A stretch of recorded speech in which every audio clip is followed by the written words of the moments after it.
Hello, Facebook family. Hello, YouTube family. This is Reverend Dr. John W. Wilson III, bringing you the Sunday School lesson for this week, Sunday, March 8th, 2020. As we progress through this lesson, if you find out this lesson is beneficial to you or you think it'd be beneficial to others, please hit the like button, hit the share button, hit the subscribe button, and then if you see a bell, hit the bell. You'll be notified when these lessons are published. Let's get into our lesson. Our lesson is coming from Habakkuk chapter 1. We'll look at verses 1 through 4, then we'll skip over to 12 through 14. And the title of the lesson is A Prayer for Justice. A Prayer for Justice. Let me just say this to kind of introduce the lesson is that Christians ought to be able to identify what it means to be a minority. Not that we're less than anybody, but we're oftentimes, wherever we go, we are probably the smallest in number. If we are on our jobs, generally speaking, there are always a few Christians and most people are not Christians for the most part. In our families, sometimes we're isolated there too. We are a Christian, but our family members are not. If we look at our political parties, whether you're Republican or Democrat or independent or even libertarian, you will find out that if you're a Christian, you are vastly outnumbered. Anywhere you go, you're going to enter the public, into the world, in whatever setting, chances are, as a Christian, you're going to be the smallest in number, a minority. And what does that mean? That makes it difficult because as a Christian, God has called us to righteousness, and we are trying to live the right way. We are trying to live a way that's pleasing to God, upholding his commandments and his statutes and being led by the Holy Spirit. But the world is not. And so since the world is the majority and we're the minority, the world is chaotic to us. We see a lot of evil doings. We see a lot of wrongdoings. We see injustices everywhere in our workplace. We see scheming and scamming and manipulation, all kind of evil doings and unjust things happening on our job. We even see it in our families, and sometimes some of that even bleeds into the church. But as a Christian, we are often subject to that, and we have to tolerate it. And sometimes we just cry out and we say, God, how long does this continue? God, how long do I have to endure this? God, do you see what's going on? When are you going to put an end to it? I'm getting the short end. I'm living the right life, but I'm getting the short end. I'm seeing the evil prosper. I'm seeing the evil go unpunished. I see them getting away with murder. Lord, how long will this continue to go? And so this is kind of what Habakkuk is dealing with. He is struggling with what he's seeing, and he's asking questions on why, God, how long will this continue? How long will it continue?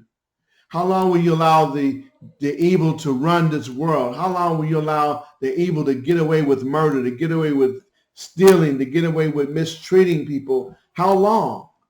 And he said, and he brings it a little closer. He looks at his people, Judah, God's chosen people. God, how long will you let the people that you call to be chosen, and the ones who have gone wayward, which are the minority, how long will you allow them to mistreat us? How long will you allow your own people to mistreat your own people? If you understand what I'm saying there. So he is perplexed. Things are chaotic in the southern kingdom. As you already know, by the time we get to this passage, Assyria has just destroyed the northern kingdom. They have ceased to exist. Now there are two tribes in the southern kingdom, Judah and Benjamin, which is southern Israel. The southern kingdom, we'll call them Judah. And you would think that them, after seeing what happened to their brothers, their relatives up north, their ways would change. But they've had some bad kings. They've had some good kings and bad kings. but it seems as though the bad kings are winning out. Josiah came and did a reform, got Judah back on track, but then you had Amon and Manasseh that came along, and they brought it back to his evil ways. And if we look in this passage, it will say they were committing acts of violence. That's the same terminology that was used during the time of Noah. They were committing acts of violence, meaning that anything and everything was going on. And what was happening in Judah, their biggest thing was idolatry.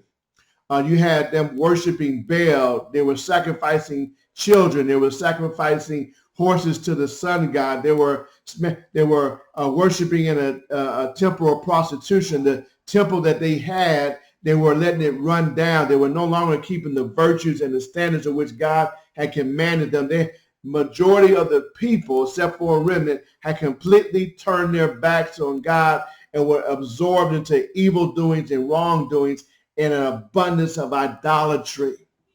And so Habakkuk is a prophet, a minor prophet, he's minor in quantity, not quality. He's an outspoken prophet. We don't know much about him. We know that it's written sometime after the fall of the northern kingdom and before the exile of the southern kingdom. So we know it's around that time frame there. But what he's doing, he's looking at what's happening. He is trying to live right in an unjust world. And he's asking God, why are you allowing this to happen? And he's not mad at God, but he's venting at God. This is a prayer, but it's really a complaint, a venting section with God, asking why. He's not disrespecting him, but he's looking and says, God, why? How much longer? What's going on? This doesn't sound right. This doesn't jive right. And so we have the southern kingdom just running rapid, like in the days of Noah. They are doing anything and everything, and they are turning to every evil idea, every evil thought, every worshiping everybody but God himself. And the temple is run down. So this is our setting right here. He's frustrated, he's tired, he's grown weary, and he has some questions for God, and he vents it in the form of a prayer, in the form of a complaint. So the complaint is that this first complaint is, God, why do you allow the unjust to treat the just so badly?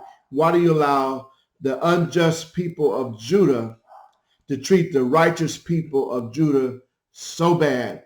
And when are you going to do something about it? So what we have here, it starts off with the oracle that Habakkuk the prophet saw. The oracle, the burdens that he saw, the things that he saw that troubled him. And he starts off with a complaint. Oh Lord, how long shall I cry for help? Oh Lord, how long shall I cry for help for something right to come? When will justice come? This is just not the first time that he's been crying out. He's been doing over and over and over again, but it's reached to a point where he just can't take it anymore. And you know how it is in our society. You're a Christian, you're trying to live right, and you look out into the world, and it just wears you down at a certain time. Lord, how bad is it going to get before you step in and do something? How bad is it going to get before I just go crazy? So he's at the point of just going crazy because it has gotten that bad. God is not being respected. He's not being worshiped. He's just tired. And so what we have here, oh Lord, how long shall I cry for help? And you will not hear. Lord, I'm crying. I'm asking for help. But it seems as though it's falling on deaf ears. Have you ever prayed to God for to right or wrong, to bring justice, and it seems as though God is not responding? He's not hearing what you're saying.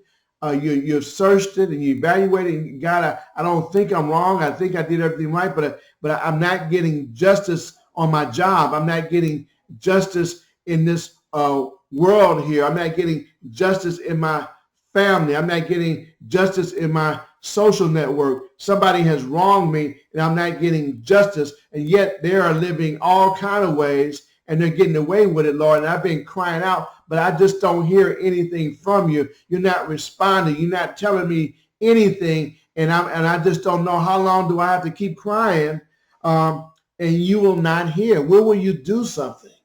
And that's what Habakkuk is saying. Lord, when will you do something? Look at this world, how bad it is. It says, or cry to you violence, and you will not save. God, you're seeing people being mistreated. You're seeing people harmed. You're seeing people murdered, and yet they're getting away with murder. They're getting away with taking things. They're getting away with assaulting people. They're getting away with all kind of evil doing. This word violence encompasses all kind of evil doings, and you will not save the people who are trying to live right. And sometimes we look in the world today, things happen to people all the time, and it seems as though we catch some, but a whole abundance of people get away with what they're getting away with. They're getting away with embezzling money, getting away with injustice in the court system, getting away with harming somebody, getting away with murdering somebody, getting away with taking from somebody, getting away with mistreating somebody, getting away with things that only you know about also. How long will it be before you save them? Step in and correct that wrong and make things right again. How long will it be? Why do you make me see iniquity? And why do you idly look at the wrong? God, by you not doing something, you're making me see all of this evil in the world. You're making me see all this wrongdoing in the world. You're making me see people mistreat each other. I don't want to see that, Lord. That's not what I want to do. But how long, as a remnant of yours, as a child of God, do I have to deal with this? Do I have to see all this going on that troubles my heart? I see babies being killed. I see lifestyles that are contrary to what you had originated in the beginning. Lord, I see all of that. How long do I have to see that? I see men dressing like women, women dressing like men. How long, Lord? How long? And why do you outwardly look at the wrong? I see it, and I know you see it. And how long will you look at this wrong? And to me, Lord, it just seems like you're not doing anything. It almost seems that you don't care. It almost seems like it doesn't bother you. But I know deep down in my heart, Lord, that if it bothers me, how much more does it bother you? But how long will you sit back and seem like you're not doing anything? How long will this continue, Lord? Destruction and violence are set before me. Strife and contention arise. All of this world is coming apart. It is not the way you intended it to be. So the law is paralyzed. They're living, Habakkuk saying, we're living in a lawless society. A lawless society. We have this Mosaic law that teaches us how to live pure, how to live holy. We are your chosen people, and we're supposed to live this way. But when we see injustice go unchecked, and when we see destruction and violence and nothing seems to happen, it makes that law that you gave us and you commanded us to follow, it makes it seem like it's worthless, that it doesn't even matter anymore, that it doesn't count, that it doesn't even, it's not important anymore. That's what it makes it seem like. Because even though we have this law, the 10 Commandments, even though everybody knows that we have this law, justice never goes forth. The law said that you're going to reap what you sow. It has punishments in there that's supposed to happen. It has rewards for righteous living. It has consequences for evil living. And yet when those things don't happen, it seems like justice is never going to happen and we're never going to get justice. It seems like the evil will continue to do what they do and get away with it. And it says here, for the wicked surround the righteousness, so justice goes forth perverted. When the law is not followed, when the law is not respected, Habakkuk said, this is what's happening. The justice is perverted. In other words, there's no justice at all. This is my cry. His cry is, Lord, you see this and you do nothing. Lord, you see this and nothing's happening. Lord, you see your people trying to live that righteous life, but yet you don't save them. Lord, you see justice being perverted and nothing's happening. That's what he's venting. That's what he's complaining about. He's confused. He doesn't know what's happening. He's had enough. Things have been bad. And then it's not part of our passage, but in verse 5, the Lord gives an answer. And the answer is wonderful. Look among the nations and see, wonder and be astounded. For I am doing a work in your days that you should not believe if you were told. God is saying, it may seem that I'm not doing anything, but I am working hard to make things right. You don't see it. Just because you don't see it, just because you don't feel it, just because you can't recognize it, doesn't mean I'm not doing anything. And we need to realize that in our lives too. When somebody's done us wrong and we waiting for that day of justice, just because we don't see it being done doesn't mean that God is not working behind the scenes to make things right again. God is a holy God. He can't let injustice go unchecked. He has to do something, but he works in ways that we cannot imagine. He does things that we cannot comprehend. He's omniscient. He knows all things. So because he knows all things and we're finite, we will never be able to figure out all of what God is doing. We'll only be able to figure out what he allows us to see. So he's telling Habakkuk, look, I got this. I'm making things happen. I'm doing things that you don't even know about, that you cannot even comprehend. You wouldn't even believe it if I told you. He said, I am raising up the Chaldeans, that bitter and hasty nation. He's telling Habakkuk that you want justice against the people that are harming you, that are all this evil, your own people, my people, that are oppressing the poor and the righteous. I'm raising up the Chaldeans, the Babylonians. It's a bitter and it's a hasty nation, meaning that if you thought the Assyrians were bad, these Chaldeans, these Babylonians are bad. They're evil. They move quickly. They will march through the bread of the earth and seize dwellings on their own. They have no mercy. They have no grace. They are prideful. They take everything in their path. They are to be dreaded. They are fearsome. They know no justice. And they do everything for themselves. Their horses are swifter than leopards and more fierce than evening wood. They attack fast and quick, and they're decisive. They come on horseback and they fly like an eagle to swift and devour their prey. They come in violence and they capture enemy after enemy after enemy like sands on the beach. They take no prisoners. They will destroy these people. They will make them weep. They will take care of them. So you're wondering what I'm going to do. I am raising up an evil nation, one that you have never seen before.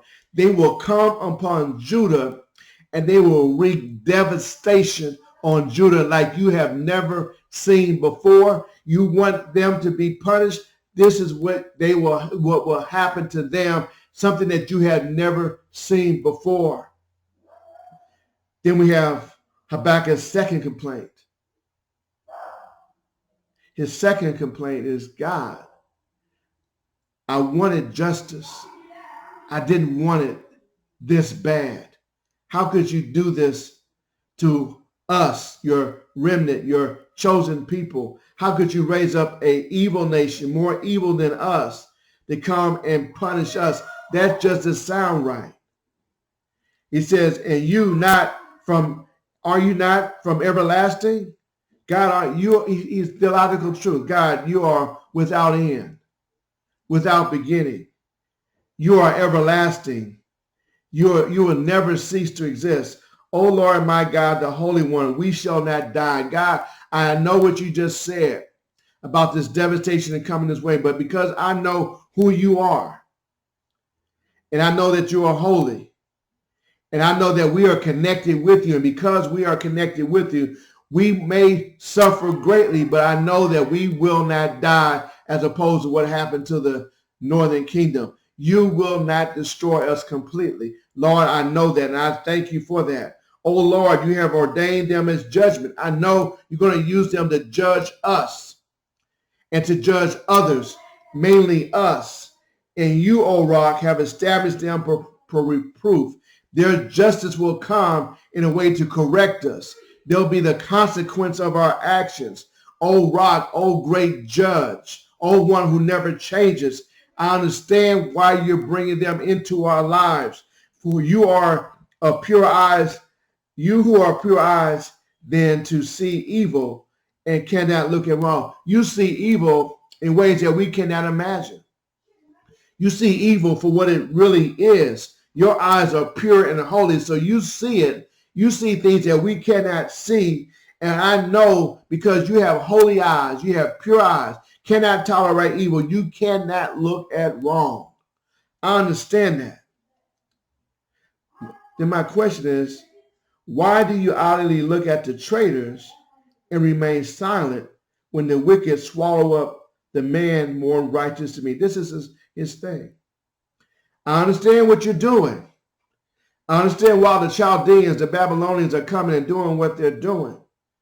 But my question is, why do you raise up a nation that is worse than us and use that nation that is worse than us to punish us? That doesn't make sense to us. See, the flaw that Habakkuk is making is that when we do wrong, when we do evil, when we're living a sinful life, when God has told us over and over again, we don't get to choose our consequences. We don't get to choose how we're punished. And the real thing is that if God wants to use an evil nation to punish us, then so be it. Who are we to say how much is enough or the way it should be done? And that's Habakkuk's flaw right here. He just can't understand.